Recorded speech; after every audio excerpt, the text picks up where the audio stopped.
आणि आम्ही तडाखे कोण बाबा, हे कुठल्या मुलांच्या राज्यात आला होता पोट भरायला इथं आमच्या महाराष्ट्रात? मुघलांच्या काळात आलं. तर आमचं नातं असं आहे, आम्हाला नोकऱ्या मिळाल्या. काय नोकऱ्या होत्या माहितीये? नर्मदेतला गोटा पोटाला बांधायचा, लवकर उडावतो आणि जाऊया. बंद करू का गोष्ट? नर्मदेतला गोटा आहे ना, मोठा मातीला बांधायचा आणि महाराज म्हणले, महाराज आम्हाला पोटाला आखरी चाकरी द्या. म्हणलं ठीक आहे, काय पाहिजे? नोकरी देऊन टाका. काय यांना रात्रीची ड्युटी द्या.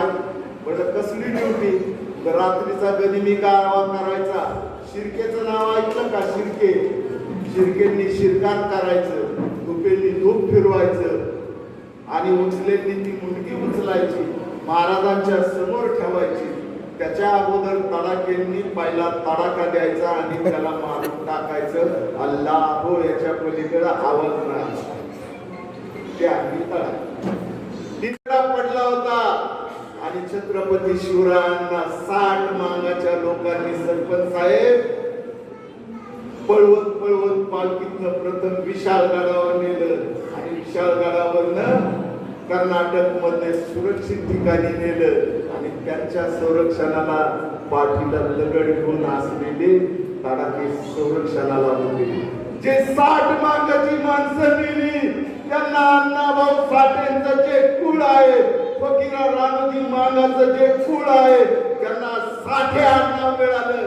आणि ते साठे आणि तडाख्यांची सुरी होती, त्याच्या मागचं कारण सुद्धा कळेल. ज्या वेळेला ब्रिटिश अधिकारी फकीराला अटक करतात आणि फकीराची आई राधा आणि तिच्या बरोबर असलेल्या ते बिचाऱ्या गरीब शरीफ मागणी रडत रडत रस्त्यामध्ये आक्रोश करत असतात आणि फकीराच्या आईला राधाला असं वाटतं की माझा फकीरा पळत पळत येतोय.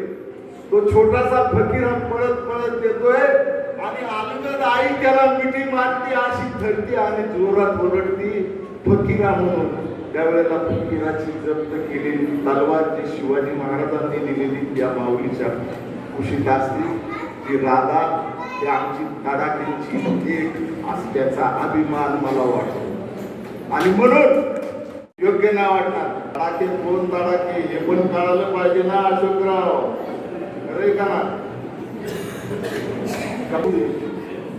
आणि म्हणून मला मोठं व्हायचं नाही. आम्ही इतकं मोठं झालोय, आमच्या महाराजांनी आम्हाला इतकं मोठं केलंय, छत्रपती शिवरायांनी.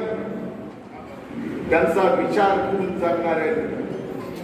मगापासून सर्वांनी आपल्याला मार्गदर्शन केलेलं आहे.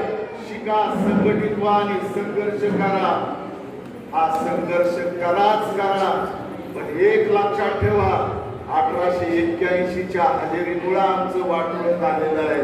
जर अण्णाभाऊंचा बाप चालत चालत मुंबईला गेला नसता, अण्णाभाऊंनी चाकरी केली नसती, 1.5 दिवस शाळेचं तोंड बघणाऱ्या अण्णाभाऊंनी जगात साहित्याचा इतका पसारा निर्माण केला की त्याची बरोबरी कुणी करू शकत नाही. म्हणून आमचा अण्णाभाऊ धोत्रात जरी असला तरी मोठाच आहे. कुठेही जाऊ द्या, अण्णाभाऊंचं नाव महाराष्ट्रात हा कधीच विसरणार नाही. याचीच आम्हाला या स्वराज्यामध्ये अभिमान वाटतो. आणि आपण सर्वांनी